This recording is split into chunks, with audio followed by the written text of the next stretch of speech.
फहद जीमिल को कॉल करता है और कहता है कि मेरे अम्मी और अब्बू आ रहे हैं तुमसे मिलने के लिए, तुम्हारी सेहत का पता करने के लिए, और इसके साथ साथ वो रिश्ते की बात भी करेंगे। तो जीमिल उसको कहती है कि फहद, ये तुमने ठीक नहीं किया, भाई कभी भी नहीं मानेंगे और तुम्हें टाइम लेना चाहिए था। मैं भाई को समझा लेती, उसके बाद तुम भेजते ताकि कोई मसला खड़ा ना होता। तो यहाँ पे फहद कहता है कि अब मुझसे रहा नहीं जाता। एक तो तुम्हें चोट आ गई है, तुमने मुझे बताया, उसके बाद अब तक मैं परेशान हूँ और मेरे वालिदैन भी परेशान हैं।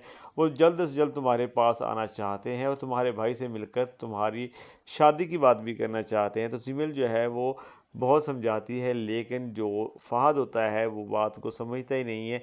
वो कहता है कि मैं दोनों को भेज रहा हूँ, बाकी बातें बाद में होंगी। सोहा नीचे काम कर रही होती है और जीमल ऊपर सोई हुई होती है, और उससे जैसे ही ये पता चलता है कि अब फ़हद ने अपने माँ बाप को हमारे घर भेज दिया है, तो वो चाहती है कि जल्दी से मैं तैयारी थोड़ी बहुत कर लूँ ताकि जब वो मुझे देखें तो उनको मैं अच्छी लगूँ और उनको पसंद आ जाऊँ।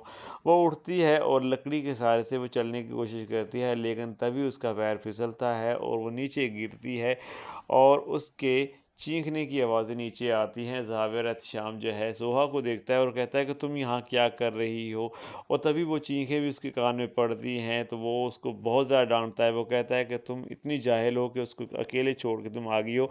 तुम्हें पता भी है कि उसके पाँव में फ्रैक्चर आया हुआ है, चोट लगी हुई है और उसको गोली लगी थी, लेकिन तुम उसको छोड़ के यहाँ आ गई है। तुम्हें तो पता ही नहीं है, वहाँ पर भी तुमने उसको रहने दिया हॉस्पिटल में, और यहाँ पर अब तुमने उसका ख्याल नहीं रखा। अब उसको मज़ीद कोई नुकसान हुआ तो मैं तुम्हें छोड़ूंगा नहीं। तो सोहा भागती हुई उसके पास जाती है। तब तक जीमल जो है वो खड़ी हो चुकी होती है, लेकिन उसके पाँव पे चोट ज़्यादा आ चुकी होती है। और ज़ाविया रत्श्याम भी वहाँ पे जाता है, लेकिन वहाँ पे जीमल जब अपने भाई को देखती है तो वो नाटक नाटक करती है कि जैसे उसको चोट लगी ही नहीं है। वो कहती है कि मैं वैसे डर गई थी, ताकि वो सोहा को जो है, सोहा की जो है इंसल्ट ना करे। तब तक को तो उसने सोहा की इंसल्ट भी कर दी होती है। और उसी वक्त नीचे से आवाज़ आती है एक मुलाजिम की कि ज़ाविया साहब, आपको नीचे मेहमान बुला रहे हैं, नीचे मेहमान आए हैं। तो ज़ाविया एहतशाम परेशान हो जाता है कि कौन मेहमान आ गया इस टाइम। वो जब नीचे जाता है तो फ़हद की वालदा और वालिद होते हैं, लेकिन ज़ाविया एहतशाम को तो नहीं पता होता कि ये कौन है।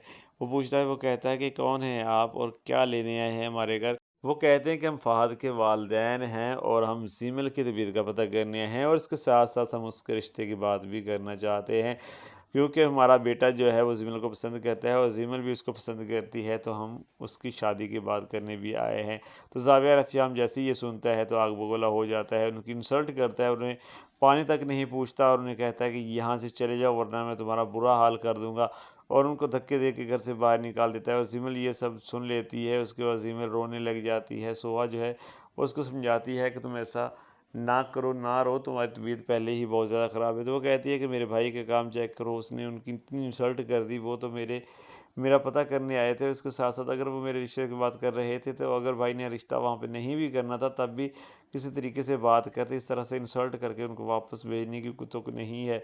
तो यहाँ पे ज़ीमल जो है रो रही होती है और ज़ाविया रत्श्याम जो है वो आता है और कहता है कि तुम क्यों रो रही हो। वो कहती है कि तुमने अच्छा नहीं किया, तुमने फ़हद के वालिदैन की इंसल्ट की है और मुझे इस चीज़ का बहुत ज़्यादा अफ़सोस हुआ है। तो ज़ाविर कहता है कि ना तो उसने मुझसे बात की, ना तुमने मुझसे बात की, और वैसे ही मुँह उठा के आ गए। तो ऐसे कोई भी आ जाए मेरे घर मेरी बहन की बात करने के लिए, तो क्या मुझे गुस्सा नहीं आएगा? तो ज़ीमल कहती है कि तुम्हें पता तो है था कि मैं फ़हद के साथ रहती हूँ, फ़हद को पसंद करती हूँ और फ़हद भी मुझे पसंद करता है। तो अगर उन्होंने आके अचानक ये बात कर ही दी तो आप सब्र करते। अगर आपने टाइम लेना था या आपने ना भी करनी थी तो आप कम से कम उनसे कह दें कि ठीक है हम सोच के बताएँगे, लेकिन आपने उनकी इंसल्ट करके बहुत बुरा किया है।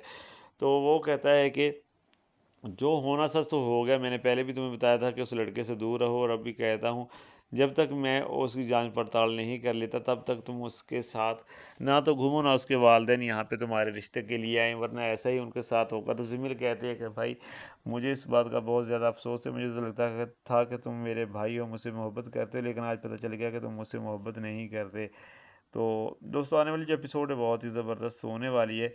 तो अगर आप इस ड्रामे को पसंद करते हैं तो इस चैनल को सब्सक्राइब कर दें और कमेंट में बताएं कि आपको उसकी किसकी एक्टिंग अच्छी लगती है और ये ड्रामा आपका फेवरेट है या नहीं। मेरा तो ये ड्रामा फेवरेट हो चुका है। आप में से किन किन लोगों का ये ड्रामा फेवरेट हो चुका है, कमेंट करके लाजमी बताएं।